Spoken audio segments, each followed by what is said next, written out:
Bueno, muy buenas todos, todas tengan ustedes. Vamos a abordar un tema desde una mirada Foucaultiana, para que los que quieran estar interesados abordar esos temas, y desde la mirada socioconstructivista y desde el pensamiento crítico de lo que nos propone a nosotros el ejercicio del análisis desde lo psicológico, específicamente desde las relaciones de saber-poder.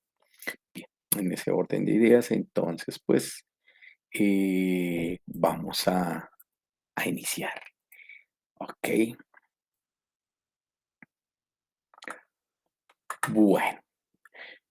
Entonces, lo primero que nosotros como psicólogos nos debemos preguntar es, ¿qué es lo psicológico? ¿Qué es lo que nosotros analizamos como psicólogos? Una cosa que suele suceder desde el ámbito de la psicología social comunitaria es que como es una ciencia híbrida, a veces terminamos haciendo cosas que no nos corresponden a los psicólogos. Terminamos haciendo análisis sociológicos y nosotros no somos sociólogos. Terminamos haciendo análisis económicos y no somos economistas. Terminamos haciendo análisis de medio ambiente y no somos ambientalistas, somos psicólogos. Entonces, lo primero que debemos hacernos es esa pregunta: ¿qué es lo psicológico? ¿Qué es lo que nosotros, los psicólogos, analizamos o observamos al tratar de hacer un análisis de la realidad? Cuando nos planteamos desde lo clínico, lo que nosotros hacemos es un desglose o una separación del sujeto de su propia existencia. Me explico. Cuando lo hacemos desde la mirada clínica, nosotros lo que verificamos es el síntoma del sujeto.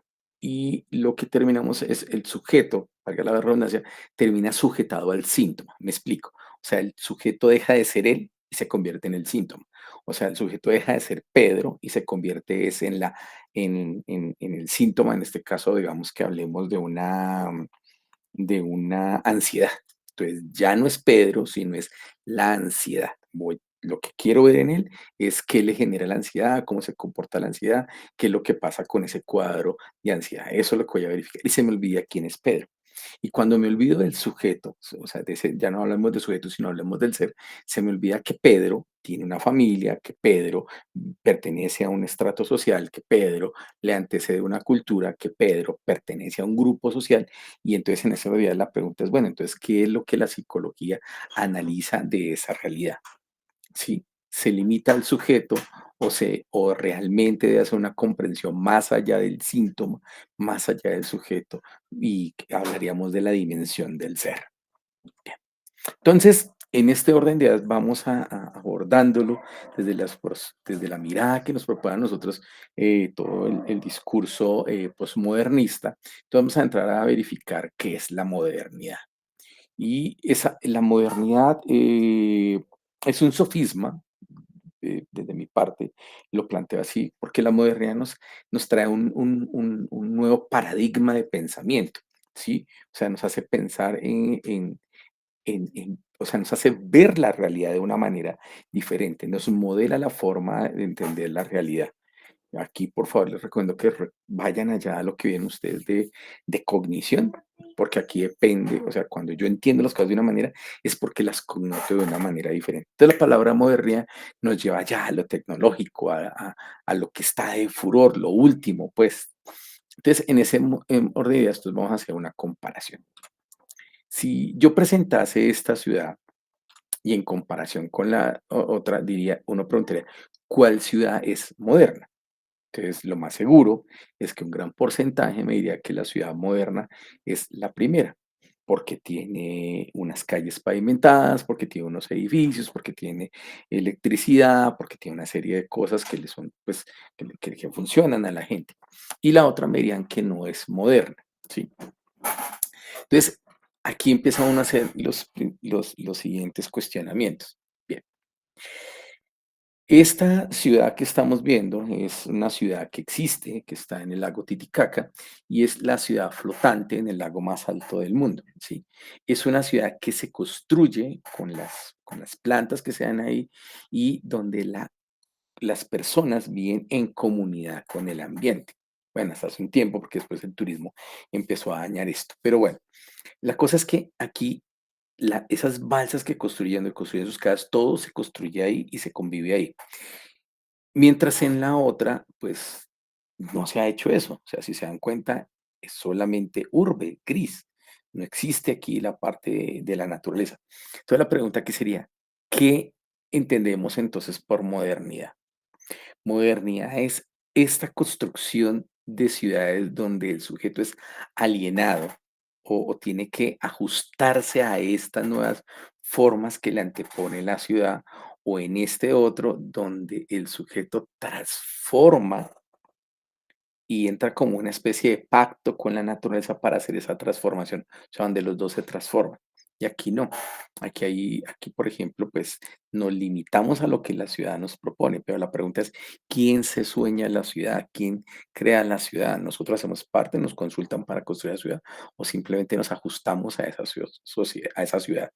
Entonces aquí empezamos a ver lo que nos propone Michel Foucault de los sujetos sujetados, entonces, o las subjetivaciones ya creadas, porque o sea, la ciudad no la pensamos nosotros, la ciudad está pensada por otros. Nosotros simplemente habitamos la ciudad y entonces lo que disfrutamos de esa ciudad es lo que otro pensó que nos haría felices a nosotros. En cambio, acá en la otra es la construcción que hacemos nosotros de eso. O sea, participamos de la construcción, somos parte de eso, porque cuando aquí pasa un tiempo, pues las balsas se empiezan a hundir, entonces debo volver a hacerlas de otra manera, debo estar, y estamos en un constante cambio. En cambio, aquí esta no participo en ese cambio. Hay otros que la piensan por mí. Bien. Ahora, dentro de eso, ¿qué entendemos por conocimiento científico? Entonces, conocimiento científico, vamos a verificar si es ese o es este. Bien. Entonces, la modernidad dentro del sofisma que nos ha traído el conocimiento científico, nos ha dicho que lo científico está allá, en eso que llamamos ciencia, eso que pensamos que nos va a facilitar la vida, eso que nos va a hacer felices, eso que está allá en la tecnología. Y en la otra parte tenemos una fotografía de unos campesinos y entonces uno se pregunta, bueno, ¿quién es más científico? ¿Este que está creando máquinas, sí? ¿O este que está produciendo alimento? Bueno, ¿quién es más científico? Si realmente aquí también hay un conocimiento científico, ¿sí? Si lo que hace aquí el campesino es científico. Yo, Juan, entonces digo, pues que aquí hay un conocimiento científico. Y ese conocimiento científico para mí tiene más sentido porque es la labor o el ejercicio científico que ellos hacen de cultivar, es lo que nos permite a nosotros seguir consumiendo alimentos. Pero por el otro lado no lo estamos viendo. Sí, y dentro de esa modernidad estamos viendo es cómo estamos siendo presas de un consumismo de elementos electrónicos que a veces que nos generan esa, esa pulsión de felicidad, de placer, y es instantánea. Un ejemplo concreto, los celulares. Entonces compramos un celular hoy que en 6 meses va a estar obsoleto porque salió una nueva versión mejorada, supuestamente, con una cámara con más píxeles, con mejor enfoque, con una serie de atributos, y ya siento que el celular que yo tengo, por el cual me esforcé y me emocioné tanto, ahora ya no me hace feliz. Mm, y no experimentamos la misma felicidad cuando comemos. Complicado, ¿no? Bien. Lo otro que nos deja la modernidad, que es una cosa bien interesante, que es un lastre que traemos nosotros desde los procesos de la conquista, porque la modernidad viene mucho más atrás. Entonces, es que la modernidad se inventó la clasificación de los sujetos. Y en ese orden de ideas, ustedes nos han dicho que somos blancos, que somos negros, que somos orientales y que somos indios. Y pues también acá cabrían los latinos. Entonces, lo que uno se da cuenta acá es que esa diferenciación que se hace, que ha creado la modernidad, es en la piel, ¿sí? O sea, por cada, por, por el color de la piel, se ha dicho el tipo de ser o sea, que le corresponde a esa persona por tener ese tipo de piel. No es de gratis que el mundo o las decisiones del mundo es tomada por personas blancas. Eh, pues miremos a lo que está sucediendo en la actualidad, cómo los países europeos toman decisiones por los países africanos, cómo los países europeos toman decisiones por los países del Medio Oriente, cómo los europeos y los norteamericanos toman decisiones por los países latinoamericanos, cómo los europeos y los americanos toman decisiones por qué se debe hacer con la China. ¿Sí? Entonces, en ese orden de ideas, no solamente nos diferencian a nosotros del tono de piel, sino nos dan unos atributos de ser. Y suena feo aquí lo que decir, pero entonces se diría que si eres color de tez negra, qué pena. Si eres de tez negra, pues es normal que te pase tal cosa. Si eres de tez blanca, es normal que puedas acceder a tales cosas. Es normal que tengas derecho a esto. Es normal que vivas de tal manera. Si eres de tez negra, es normal que vivas de tal manera. Es normal que te falten tantas cosas. Es normal que recibas tal tipo de educación. Y empezamos a normalizar esas formas que se entienden, esas dimensiones del ser. Bien. Entonces, aquí lo que nos trae la psicología, lo que nos lleva a la psicología, ¿qué analizamos nosotros como psicólogos de eso que acabo de explicar?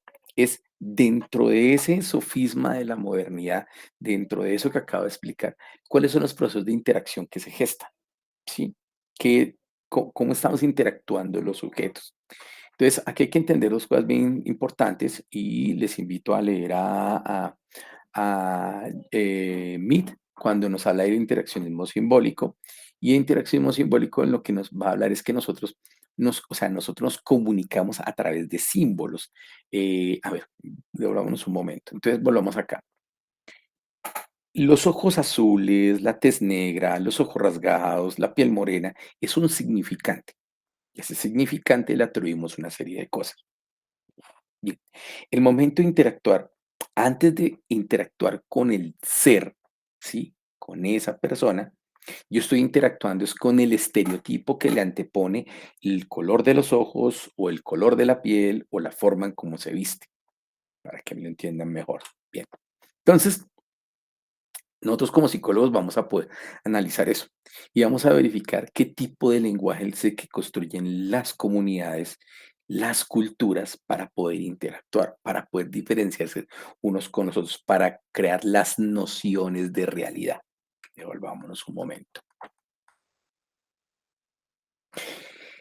Las interacciones que se dan aquí en esta ciudad, ¿sí? Son diferentes a las interacciones que se dan en esta otra ciudad. Sí, empezando que aquí dirían estos, esto no es una ciudad porque no tiene determinadas atribuciones. O sea, estoy leyendo los símbolos. Esos símbolos que me dicen que es una ciudad es porque tienen que estar los edificios, porque tienen que haber unas calles pavimentadas, porque tienen que haber una electricidad. Esos son símbolos. Si esos símbolos están, yo le adjudico la condición de ciudad. Pero como en estos, aquí no están esos símbolos, no cumple la condición de ciudad. Se convierte en otra cosa.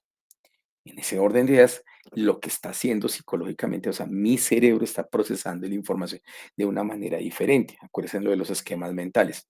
Ahí toma la información, la organiza y cuando está acá dice, bueno, pues aquí yo verifico que se cumple esto, esto, esto. Mi esquema mental organiza la información. Ah, o sea que esto es igual a tal cosa, en este caso, ciudad. Entonces, estamos interactuando a través de esos símbolos. ¿Listo?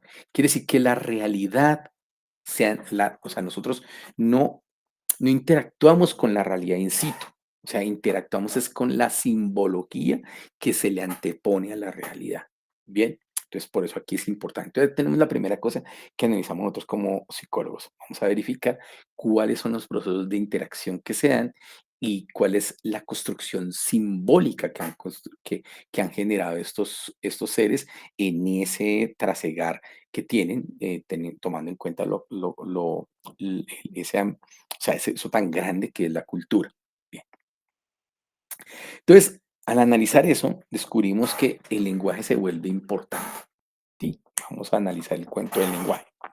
Entonces, vamos a imaginarnos, les voy a preguntar, ¿ustedes alguna vez han visto un número uno? Varios me dirán que sí. Yo les voy a decir, no, mentirosos. Si yo ahoritica salgo a la calle y me puedo quedar todo un día ahí, nunca voy a ver un número uno caminando, ni va a pasar por ahí corriendo, ni me va a saludar, ni nada de eso. Entonces, aquí aparece una cosa interesante de la capacidad cognitiva que tenemos nosotros y la capacidad del lenguaje en ese proceso cognitivo y esa construcción de realidad. El uno como tal no existe. El uno es una creación cognitiva. O sea, nosotros lo creamos. Sí, es un código. Y a ese código le dimos un símbolo. Y ese símbolo es el número uno.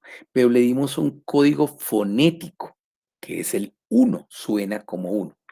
Cuando yo a otro le digo uno, no tengo necesidad de escribirle el símbolo y el otro lo reconoce fonéticamente. Entonces, a través del lenguaje está comprendiendo una realidad y estamos construyendo una realidad. Partamos de nuevo, el uno no existe, o sea, no existe, no es real, lo hemos creado y es una creación común. O sea, nos hemos puesto de acuerdo que si yo digo la palabra uno, usted me va a entender que el uno significa un símbolo. Y ese símbolo es un palito ahí con una rayita y listo, perfecto. Entonces, hemos descubierto que el lenguaje nos permite crear realidades y nos hace trascender. Entonces, aquí aparece una cosa bien interesante, que es que el lenguaje lo utilizamos para ser humanos. ¿Por qué lo utilizamos para ser humanos? Porque así como el uno no existe, podríamos hablar que el amor no existe, ¿sí? Que la tristeza no existe, que el miedo no existe, pero lo experimentamos. ¿Cómo hago yo para que el otro sepa que estoy enamorado? ¿Cómo hago para que el otro sepa que tengo miedo? ¿Cómo hago yo para que el otro sepa que tengo angustia? Entonces, a ese sentimiento, a esas emociones les damos palabras, les damos lenguaje, le creamos símbolos. Y esos símbolos damos una serie de significantes. Y automáticamente cuando yo transmito esa palabra, el otro me comprende, sabe qué estoy sintiendo yo.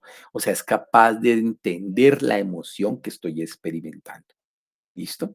Entonces, ¿qué es lo que sucede acá? Entonces descubrimos que ese lenguaje es una construcción colectiva. O sea, un ejemplo concreto, cuando nos acercamos al bebé, y le hacemos y le hacemos risita y todo el cuento, y le hacemos muecas, pues el bebé no sabe qué es felicidad, porque no ha experimentado un momento de felicidad.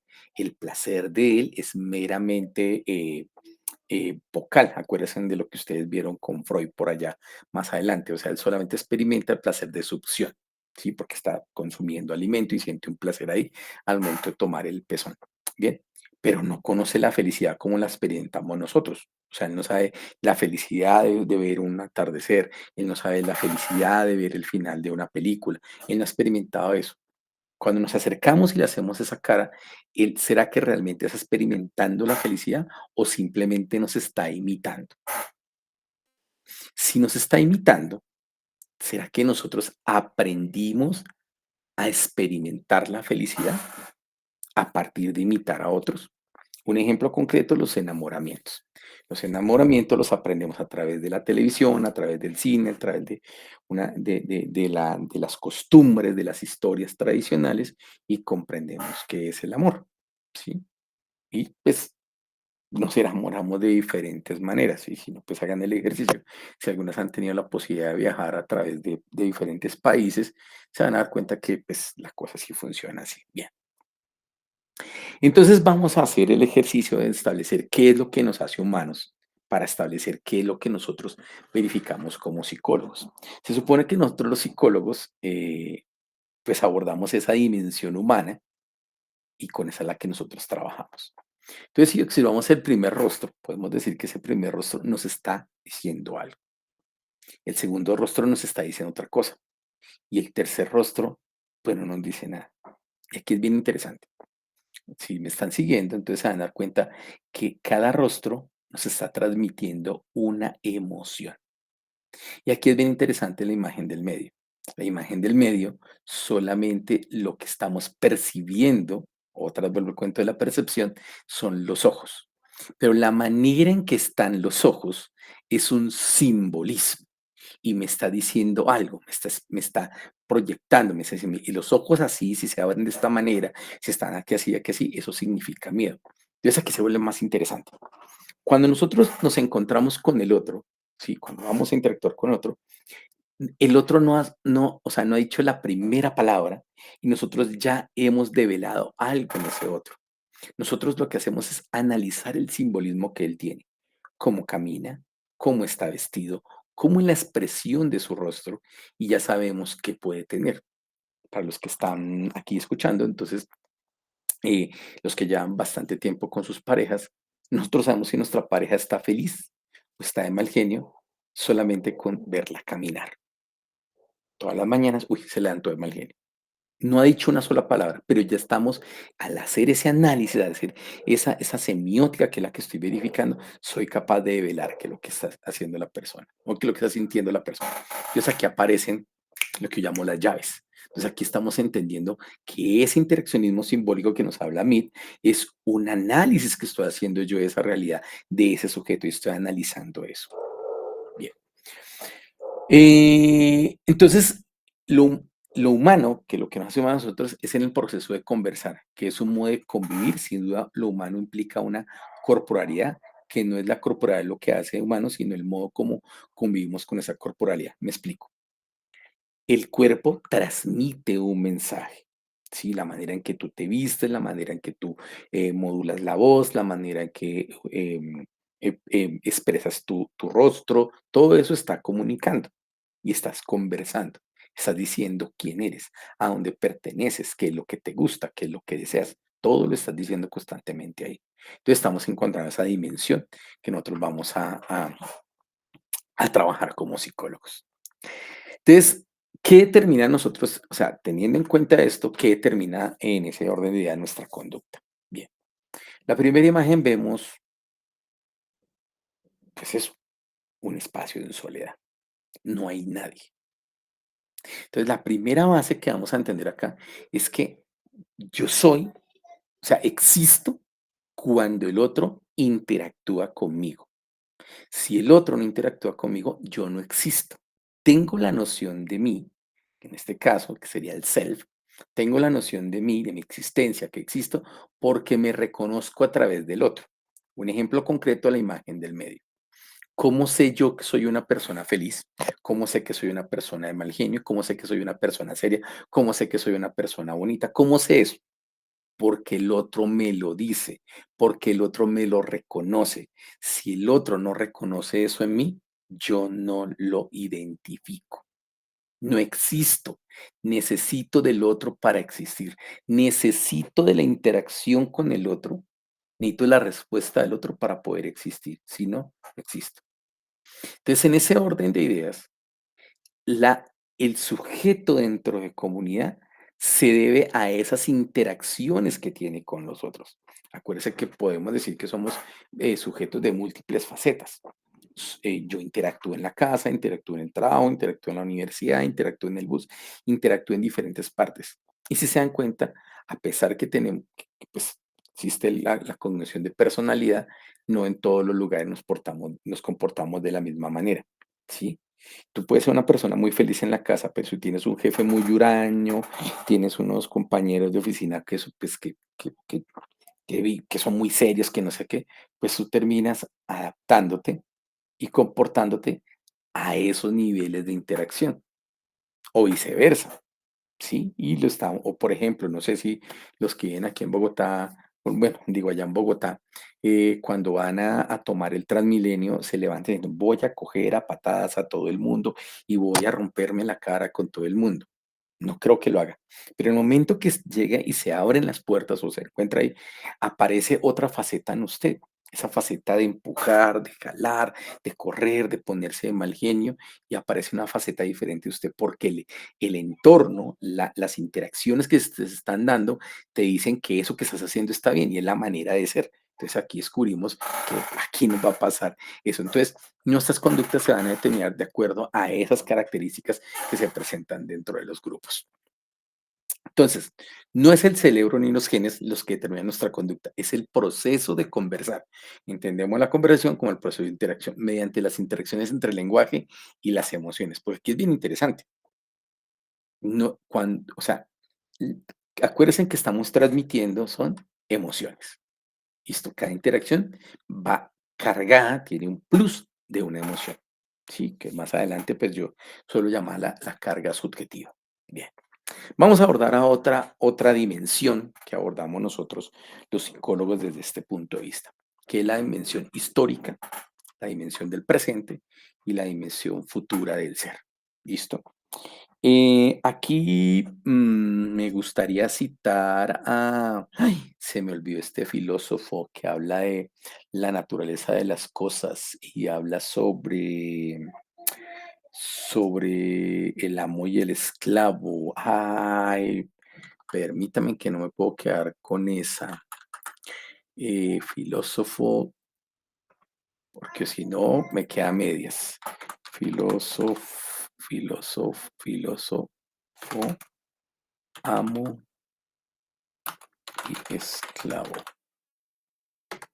Y ese es Hegel. Gracias, Hegel. Entonces Hegel nos va a hablar de, Hegel nos dice que nosotros, o sea, yo soy el resultado de mi historia, ¿sí? O sea, no, me explico. Nosotros no somos el producto de un soplo divino, diríamos en ese sentido, sino somos el resultado de un proceso histórico. ¿Sí? Nuestros padres, nuestros abuelos, donde estamos, hace parte de un proceso histórico. El barrio donde vivimos, el conjunto donde vivimos, la ciudad donde vivimos, todo eso responde a un proceso histórico. Y las decisiones que tomamos nosotros responden a ese proceso histórico. Entonces, ¿qué quiere decir aquí lo siguiente? Nos antecede la historia y esa historia explica la razón de nuestra existencia en el ahora. Y esa razón media con el presente. O sea, en el presente divago de lo que yo quiero ser en futuro. Y todos lo hacemos. En este momento, ustedes escogieron estudiar psicología porque algo pasó en su pasado, algo pasó en su historia. Y en el presente están estudiando psicología. Pero en el presente, en el momento en que están, han experimentado una serie de cosas que les proyecta qué tipo de psicólogo van a ser ustedes. Han compartido con compañeros, han compartido con docentes y en ese orden de ideas, entonces han dicho, oiga, yo como que quiero ser tal psicólogo. Me explico. Dimensión histórica. En el pasado, alguna persona, a usted o alguna persona cercana, un familiar, le pasó algo. Y ese algo usted vio que se puede relacionar con la psicología. Aparece la dimensión histórica. ¿Listo? Ese hecho lo marca. Y ese hecho lo lleva a tomar una decisión en el presente. Quiero ser psicólogo. Pero en el presente, usted hace una distinción entre la vivencia que tiene ahora, compara con la vivencia que tuvo en el pasado y se proyecta hacia ese futuro. ¿Qué tipo de psicólogo va a ser? ¿Listo? En ese orden de ideas, entonces pareciera que nosotros los seres humanos vivimos en tres dimensiones diferentes. O sea, aquí podemos entender que vivimos en eso. Entonces, las decisiones que usted toma están basadas en los hechos que a usted le ocurren en el pasado. ¿Listo? Pero eso que usted está viendo en el presente lo está proyectando en futuro. O sea, su presente, me explico, su presente está más enfocado en el futuro. Yo estudio psicología porque quiero vivir bien, porque quiero ayudar a la gente, porque quiero, sí, estoy pensando en el futuro, no estoy pensando en el presente. Interesante lo que propone aquí ese señor. Entonces, bueno, que ya lo ha explicado, pero aquí aparece una cosa interesante que nos proponen que ya se hace la cosa más interesante, que es que somos, o sea, hemos sido realizado antes de nosotros desde un ejercicio de lo económico y la división del trabajo. Somos lo que realizamos, esto lo explicaremos desde el materialismo dialéctico. Me explico, bien. Hablemos vamos a hablar un poquitico de Marx. Entonces, la condición social del sujeto, ¿sí? Entonces, ¿será que yo escogí nacer en una familia pobre? No, nací en esa familia. Pero mi familia es pobre porque quiso o es pobre por unas condiciones socioeconómicas que la hacen estar en esa pobreza. Y esas condiciones socioeconómicas responden a qué? A unos antecedentes que, pues históricos. Si hay una cosa que pasó, una serie de hechos que hacen que ese grupo poblacional o esa comunidad o esa cultura estén inmersas en esa pobreza. Perfecto. O sea, que mi presente, o sea, el hecho de nacer en esta familia pobre, en esta comunidad pobre, no es porque yo haya querido, sino es porque si no hubiesen pasado esos hechos históricos, pues no estaría acá. Ah, empiezo a entender eso. Se vuelve más interesante. Si yo nazco en esa comunidad pobre, entonces, ¿cómo me voy a reconocer? ¿Como pobre o como rico? Los otros me van a reconocer como igual, o sea, que tengo que verme como pobre. Y lo más chévere, los de afuera, ¿cómo me reconocen? Y yo, ¿cómo me quiero reconocer? Entonces entro en ese estado de ansiedad, ¿cómo quiero ser? Entonces entro en ese proceso de tratar de verme diferente y es pareciera que hay una división del yo, se rompe, ¿sí? Ese con el cual yo me reconozco con los otros, pero añoro ser reconocido de una manera diferente. Interesante. Bien. Ese, eso nos hace, ahora, vamos a hacerlo más interesante, vamos a abordarlo con Jacques Rousseau. Y aquí vamos a entender una cosa más, con Jacques Rousseau vamos a entender una cosa que propone, ay, hoy estoy flojo con los autores, con Michel Foucault. Entonces, aquí Rousseau nos habla del contrato social. Y en el contrato social descubrimos que yo no soy yo soy lo que la sociedad espera de mí.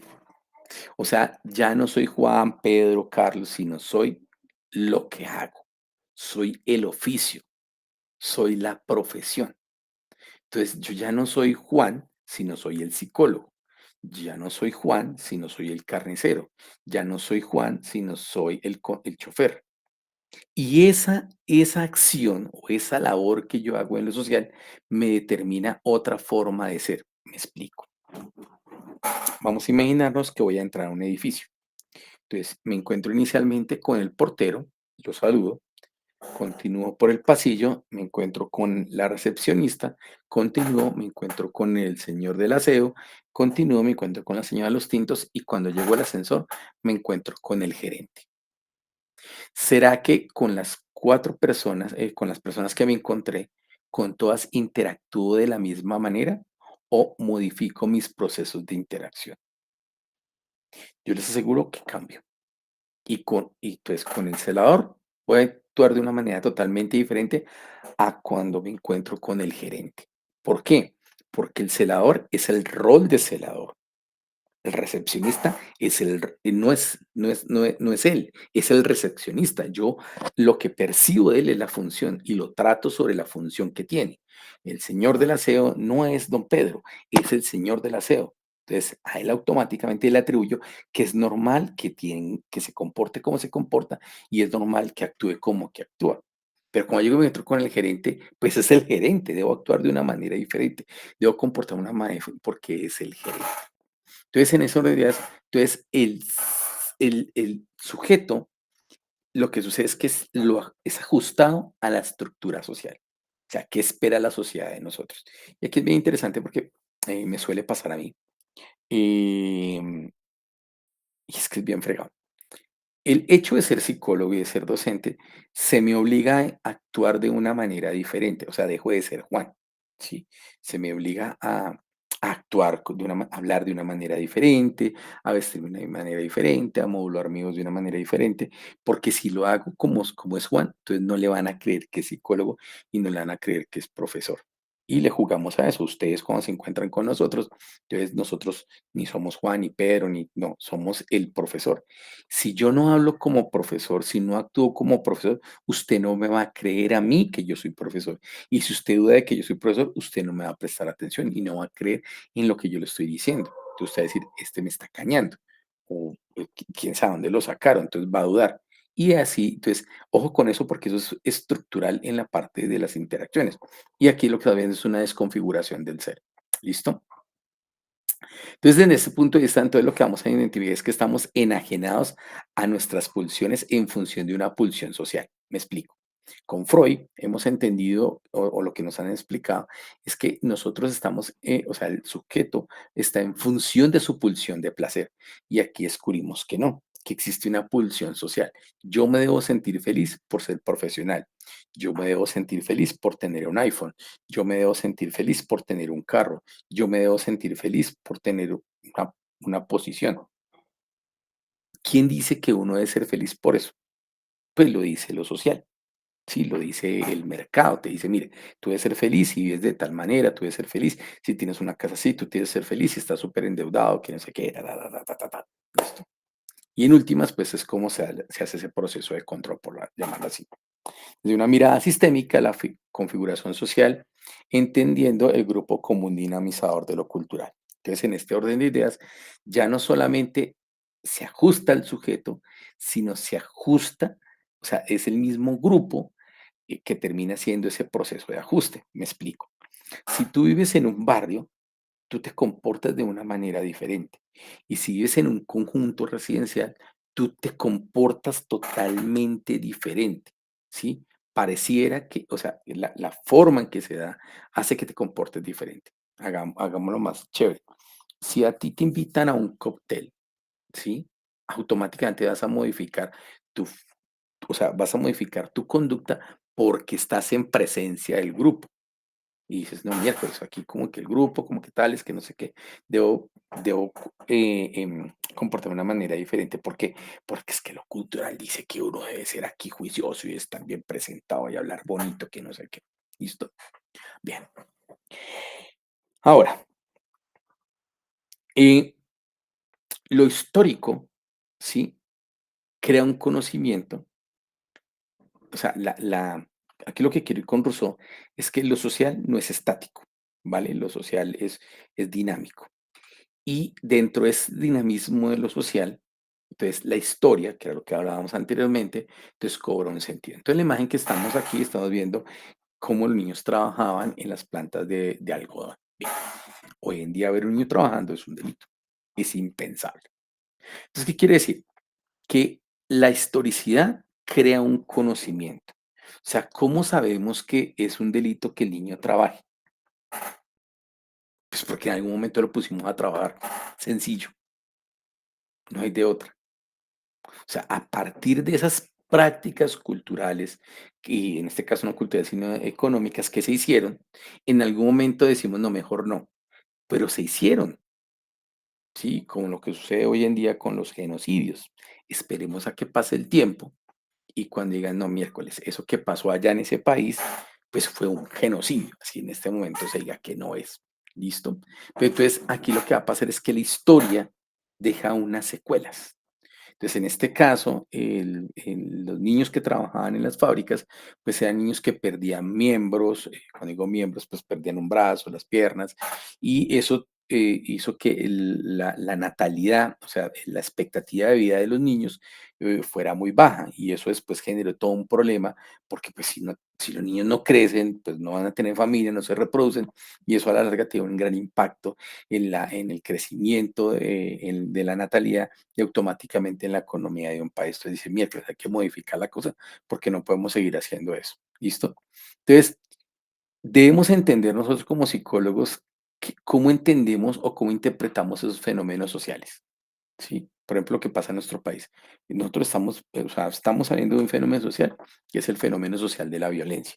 ¿Sí? Y es un fenómeno porque se le atribuye una serie de comportamientos, se deja una serie de secuelas y están ahí y estamos viendo hasta ahora los resultados de ese proceso de violencia. Porque o sea, esos ejercicios de violencia que se presentaban en nuestro país hace no menos de 20, 30, no menos de 30, 40 años, ¿sí? Dejaron una serie de procesos de personas, de familias desfragmentadas, de familias que tuvieron que venir a las ciudades a asumir unas nuevas prácticas culturales, unos procesos de interacción y entonces cómo estamos entendiendo ese fenómeno, o sea, cómo lo estamos interpretando nosotros como psicólogos. Entonces, como psicólogos debemos explicar esas condiciones de constitución, cómo se está constituyendo el sujeto dentro de ese fenómeno, ¿sí? ¿Qué es lo que le está quedando a él? Porque ese hecho le genera, o sea, él se convierte en testigo, ¿sí? Él es la memoria de ese hecho, él es el que lo va a narrar, es el que lo vive. Y a partir de ese hecho se están construyendo nuevas relaciones y nuevas formas de entender al sujeto. Ah, esto suena bien maluco lo que voy a explicar. Entonces, cuando nosotros escuchamos la palabra víctima o escuchamos la palabra desplazado, automáticamente lo que se activa en nosotros es una representación, un estereotipo. ¿Qué quiere decir? Que ese estereotipo, o sea, con eso que se activa, es la manera en que estamos analizando a ese sujeto, lo estamos explicando, ¿sí? Desconociendo realmente la condición bajo la cual se está constituyendo el sujeto. Eso es complicado. Mire, volvamos a retomarlo. Yo soy lo que el otro reconoce en mí. Yo soy víctima de un hecho violento. Me debo desplazar y debo llegar a la ciudad. Cuando llego a la ciudad, yo me acerco a ti y yo te digo que soy desplazado. Cuando tú me ves así, tú, tú me ves es a través del estereotipo de desplazado y me estás negando quién soy yo. Entonces hay una doble fracturación del sujeto. Primero, al sacarlo de allá con ese hecho violento de quién era, porque él no vivía en la ciudad, él era campesino, él se identificaba como campesino, porque con el otro se hablaban igual, se vestían igual, hacían las mismas prácticas culturales, se levantaban todos los días a cuidar los animales, a cultivar, ese era él. Cuando el hecho violento lo saca, primero es un hecho traumático y llega a la ciudad y él no puede seguir siendo campesino porque no tiene vacas, no tiene cultivos, le toca hacer otro tipo de cosas, le toca trabajar en otras cosas. Y aparte de eso, tú ya no lo ves como campesino, sino lo ves es como desplazado. Entonces hay una doble desconfiguración del sujeto. La pregunta aquí, entonces, ¿quién es él? ¿O cómo se está configurando él? Interesante, ¿no? Entonces, la importancia del reconocimiento de la historicidad es interesante en tanto que nos ayuda a pensar el presente y en ese pensar el presente a construir distintos futuros. Mm, Nosotros, los psicólogos sociales, cuando somos capaces de vislumbrar eso, ¿sí? Entendemos qué es lo que, o sea, este presente que está viviendo este sujeto o esta comunidad es el producto de eso que les pasó en el pasado. Entonces, lo más seguro es que yo puedo decir, miércoles, si pasó esto, si la persona está así desconfigurada, si pasa esto, si está viviendo por eso, si está teniendo ese tipo de dificultades, pues lo mejor es que no vuelva a pasar eso, porque mire las secuelas que deja. Mire los hechos de violencia, las secuelas que dejan las personas, mire el grado de desconfiguración que hace con los sujetos, mire el grado de desconfiguración emocional que generan los sujetos, porque lo estoy viendo. La pregunta es, ¿qué está haciendo la psicología? Porque si lo está viendo, pues las cosas se siguen repitiendo. Entonces, vamos a entender que el pasado es el presente. Un ejemplo concreto. Bien. Los que han visto esta película, entonces aquí están los griegos allá, madre, fuertes ellos como, no sé, y estos que están acá son pues realmente los pueblos árabes, ¿sí? Pero como ellos perdieron, no nos muestran así. Esto nos lleva a una metáfora sencilla que yo no sé si ya lo han visto, es que la historia es redactada por el que gana, no por el que pierde, ¿sí? Pero se desfigura al que pierde. O sea, porque quien gana es el que escribe la historia. En nuestro país específicamente pasa eso. La historia, o sea, a las víctimas no se les permite contar su historia. Su historia es contada por otros. Su historia es contada por políticos. Y pues yo no conozco el primer político desplazado. Y pues viviendo en las condiciones que han vivido las personas en ese tipo de situación. Entonces, lo que me están es vendiendo unos sujetos desconfigurados.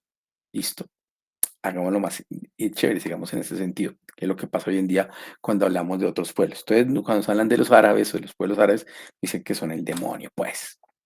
Y cuando vemos el álgebra, entonces lo que identificamos es que pues estamos viendo su conocimiento. Entonces la pregunta es, ¿y ese señor es gringo o europeo? No, es un señor árabe. Pero mire que cuando escuchamos la palabra árabe o escuchamos la palabra, pues escuchamos palabras de nacionalidades árabes, nunca les atribuimos la inteligencia, les atribuimos otra cosa, porque eso nos han vendido los medios, nos han enseñado que no sé qué, ¿listo? Cuando hablamos de este personaje, entonces nos sucede lo mismo, ¿sí? O sea, no conocemos la historia detrás de él, simplemente es lo que nos han contado de él. Cuando nos hablan de los indígenas, entonces la palabra indígena le damos una connotación diferente. Y aquí, pues no, estamos hablando de un indígena que es Tupac Amaru, que fue uno de los grandes revolucionarios en América Latina que defendió a su pueblo. Pero miren que la palabra indígena no tiene la connotación que debería tener. Sigamos con la parte de los indígenas. Este es Cuauhtémoc, en México. También otro indígena que luchó por su pueblo. Pero pues no, aquí los héroes son los Avengers. ¿Sí? Entonces, en cada momento existen varios futuros posibles de los que tan solo se realizará, uno se realizará. ¿Listo? O sea, en nuestro momento, o sea, en el momento histórico en el que estamos, ¿cuál es el futuro posible que vamos a crear? Sí, porque eso es lo que permite la psicología. Acuérdense lo que estamos hablando del presente, el pasado y el futuro. Sí. Sus características se van actualizando en función del uso de desarrollos posteriores y concretos. Entonces, cuando trabajamos con una comunidad y Y hacemos ese proceso de reconocimiento de esa comunidad, de ese pasado de la comunidad, que ella la que cuenta su propia historia, no que no otro, que otro no la cuente, ellos pueden ser viabilizadores de su propio futuro. O sea, lo crean, no es que otro venga y lo crea, no que otro diga cuál es la solución que existe para ellos, ¿sí? Entonces, en esa realidad, el pasado adquiere sus características en función del futuro. ¿Qué quiere decir eso? ¿Queremos que se repita el pasado? No. Si no queremos que se repita ese pasado, entonces la pregunta es, ¿qué vamos a hacer en el futuro para que ese pasado no se repita? Cosa que no estamos haciendo aquí en nuestro país, pues desde mi punto de vista. Bien, sigamos con esto que es bien interesante. Entonces, aquí vamos a hablar de la psicología y de la ciencia, ¿sí? Porque en ese orden de ideas, la misma ciencia crea la negación o la creación del ser. Eh, una cosa interesante con la psicología, que es la que propone Michel Foucault, es el ejercicio de lo normal y lo anormal, ¿sí? A ver, cuando, cuando el sujeto se mira a través de la psicología, en este caso, entonces la psicología sería como un espejo, ¿bien? Se supone que yo cuando me miro a través de la psicología descubro quién soy yo, pero la psicología tiene un espejo ya creado, me explico. O sea, ya crea un reflejo.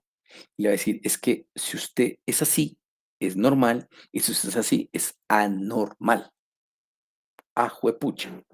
Entonces la pregunta es, ¿la ciencia es el producto de la misma, el espejo es el producto de la ciencia? ¿Sí? La ciencia dice qué es lo que se debe ser. Un ejemplo concreto, lo que vimos en esta modernidad, el ser fitness. Entonces, si tú eres una persona gordita, tú estás mal. Eso dice la ciencia. Si eres una persona flaquita, estás bien. Si es una persona gordita, tú no te quieres, no te valoras, no respetas tu cuerpo. Ah, entonces en ese orden de ideas, lo que uno podría decir es que es el reflejo del espejo, es una pretensión. Y la pretensión de que del sujeto de la ciencia. O sea, una construcción, es una construcción. Y la pregunta es, ¿la ciencia la crean los sujetos? Por ejemplo, nosotros, como psicólogos, nosotros consumimos la psicología europea. Entonces la pregunta sería, ¿será que las necesidades y vicisitudes y las angustias de nosotros los latinoamericanos son las mismas que viven los europeos? Y estamos aplicando psicología europea. Para mí lo que más me gusta pensar es que es una dualidad de lo que es y de lo que se pretende ser. Y yo como psicólogo he sido para mí dentro de esa dualidad y establecer yo dónde estoy dentro de esa dualidad. Entonces aquí nos debemos preguntar dónde surge la realidad. Si la realidad surge allá en la gestación de la subjetividad, o sea, cuando hablamos de lo que pasa allá, entender esas dimensiones de realidad. Entonces, por ejemplo, en esta imagen estamos viendo los soldados, estamos viendo unas personas. Entonces, el soldado quizás en su cabeza, sus emociones estará diciendo, yo tomo esta arma para proteger a esos ciudadanos. Y los ciudadanos están diciendo, ese man con esa arma, fijo me va a matar.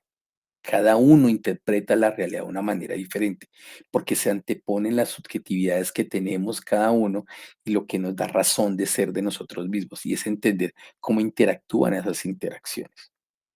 Y sacar la realidad de los laboratorios, ¿sí? Porque nos han dicho o sea, en laboratorios se hacen ahí las experimentaciones, se dice esto es lo que debe ser, así deben ser las personas, se deben comportar así, y pues como que no. ¿sí? La realidad como una barrera de la gestación del ser. Nos han creado realidades, por ejemplo, la realidad de la felicidad, ¿sí? Nos han dicho que nosotros no debemos ser felices todo el tiempo y nos han negado el ejercicio de la tristeza. O sea, estar triste es estar mal. ¿Y quién dijo que eso está mal? Y nos han creado esa realidad. Entonces estamos así como la imagen, una dualidad. ¿Será que lo que siento está bien? Porque ahora pasa una cosa bien fregada. Si me siento triste, aparte que me siento triste, me siento mal conmigo mismo por sentirme triste. Por ejemplo, ustedes en el proceso educativo sacan una mala nota y no dicen miércoles, sí, esta mala nota, venga, ¿y por qué fue? Ah, con razón, por esto no. Ay, no, saqué una mala nota y ahora yo qué voy a hacer. Y entra una angustia existencial ahí toda extraña y, y pareciera que no aprendemos del error, porque el error está negado. No disfrutamos el error. Cosas que pasan, ¿no? Entonces, esa realidad también nos crea unos prototipos. Por ejemplo, en el ejercicio de la guerra. Hay unas guerras que están bien y otras guerras que están mal. Luego la guerra no es la misma cosa. Entonces, la narrativa sobre el pasado a la vez que enaltecen a unos grupos, devalúan a otros, transforman sus diferencias en justificaciones para que sean objeto de tratos discriminantes que consolidan su desigualdad cultural, social, política y económica. Creo que eso estamos viendo un montón por todo lado. Sí, hay unos que son buenos y porque son buenos se justifica que hagan atrocidades con otros. Y si otros hacen eso, no, son unas, o sea, no quiero. Entonces, la memoria, por tanto, es un campo de tensión donde se construyen y se refuerzan o se relatan y transforman jerarquías, desigualdades y exclusiones sociales. Vamos a entender la memoria no como la memoria del sujeto, sino como la memoria social. Bien, ejemplo, la pobreza. Entonces, aquí donde le estoy mostrando, cada una de estas imágenes tienen más o menos unos 30 años de diferencia entre una y otra. ¿Listo? Y lo que estamos viendo aquí son fotografías a blanco y negro, unas más viejas que otras, hasta llegar a fotografías de color. Entonces, tienen, si quieren leer hace cuánto avanzó la fotografía. Y estamos viendo es que sigue siendo la misma pobreza. Entonces, lo que hemos creado es una memoria social donde justificamos la pobreza, porque vemos que la pobreza siempre se presenta igual. Y como vemos las mismas características, normalizamos la pobreza. Y pues es normal que se viva eso. Ahora la pregunta es, de esa memoria colectiva, de esa memoria social, ¿cuántas cosas más, aparte de la pobreza, hemos normalizado? Entonces, como psicólogos, el llevar a las comunidades o a los grupos a construir una memoria, más que un acto político, es una práctica social. Ojo, si no se cuestionan esa realidad, porque es que como la estoy viviendo ahora, no tengo la dimensión que eso ya existía antes y no entiendo por qué se ha normalizado. Y como se normaliza, pienso que es normal vivir de esa manera. Ah. Tengo que ir a construir esa memoria. Y esa memoria se convierte en una práctica, o sea, y es la manera de, eso es lo que diría Paulo Freire, de tomar conciencia, de hacer ese proceso de concientización, ¿sí? Y saber quién soy yo, por qué me pasa eso, cuál es o sea, quiénes somos dentro de este orden, que llamaría en este caso, no, Bourdieu, ¿sí? Y Bourdieu diría, bueno, ¿dónde estamos dentro de estos campos y cuál es el conflicto que nos atañe dentro de este campo? Les invito a leer a Bourdieu, que también es excelente. Entonces, en ese orden de ideas, en esta memoria que estamos hablando, entonces vemos que la memoria, o sea, esa construcción de memoria, no, ni siquiera es creada por los mismos sujetos o las mismas comunidades. Esa memoria está mediada por otros, son otros los que crean la memoria, son otros los que le dicen qué es lo que se debe hacer, son otros los que crean esas verdades. En este caso, pues tenemos un montón que son los medios de comunicación, ¿sí? Entonces ahí abordaríamos todo el proceso del aprendizaje, de cómo se genera toda la parte de la cognición en el aprendizaje social. y cómo ese aprendizaje social, pues, a la larga nos está diciendo qué es, o sea, qué es lo normal y qué es lo normal, y pues nos dice cómo debemos comportarnos frente a eso. Entonces, en ese orden de ideas, al entender esto, entramos a los sofismas, que es lo que yo llamo, que es la negación del ser desde la negación de su dimensión histórica. Mire, ejemplo, nuestro país. Entonces, nosotros somos felices, o sea, somos colombianos, nos llenamos de amor y patria cada vez que estos señores van y juegan fútbol. Y dice que somos un país muy rico porque tenemos petróleo y somos un país muy chévere porque tenemos un montón de alimentos y somos un país muy chévere porque tenemos ríos y somos un país muy chévere porque tenemos diferencias culturales, ¿sí? Y somos un país muy chévere porque pues, la gente triunfa. Pero nos pasa lo del pajarito. Por estar mirando esto que supuestamente es la realidad pintadita de colores, se nos olvida que en nuestro país pasa han pasado y siguen pasando cosas como estas, ¿sí? Donde a las minorías se les trata como se les trata, donde no todos triunfan. Cuando los pobres triunfan, son los que mayor se tienen que esforzar, porque los de siempre pues están acostumbrados a triunfar, ¿sí? Donde la riqueza de nuestro país no es para todos, es para unos pocos. Entonces, que no nos pase lo del pajarito. Bien, con eso dejaría la explicación hasta acá y pues espero que con eso ustedes puedan ampliar y puedan abordar las preguntas que se nos deparan en el ejercicio que se les propone y pues nos vemos en el encuentro sincrónico y pues que pasen o sea, que disfruten mucho esta asignatura. Bye bye.